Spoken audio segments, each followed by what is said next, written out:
With Islamic State's 3-year blockade of Syria's Deir Ez-Zor effectively broken by government forces, the aim now was to retake the remaining parts of the city from the terrorists. Here are some of the latest pictures from the ground.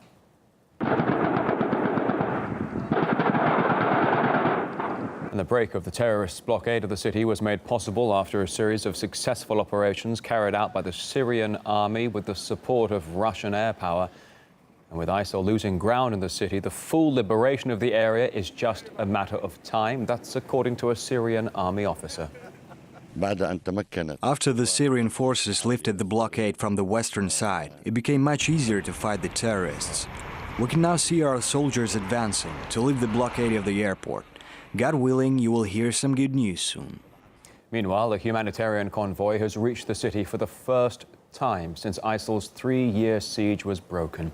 Residents queued up for food, water and other vital supplies, and we spoke to some of them. People in Deir Ez-Zor were on the brink of starvation. We were desperate for food and water to reach the city. That was all we wanted. And thank God help has now arrived. We cannot describe how relieved we are. People were dying. We would like to thank the army and pay tribute to them for lifting the siege. The Syrian army has made significant progress against ISIL in just the past few months. In its advance on Deir Ez-Zor, it's gained around 8 kilometers a day. And the army has also succeeded in joining up with one of its brigades that had been trapped inside the city. A local journalist, Gianna Merched, caught up with that brigade, which has now joined the major assault on ISIL. I am just 3 kilometers away from the 137 Brigade. I am just less than 1 kilometer of ISIL gatherings in the cemetery area just behind that building.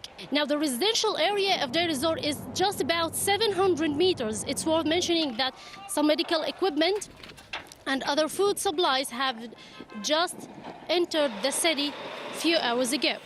The next side of me is the military airport. I'm sure that you're hearing the air jets in the sky. Now, the side of me, there is the military airport of Deir Ez-Zor. It's just a few kilometers, and also it is witnessing some fierce clashes between the Syrian army and ISIL militants.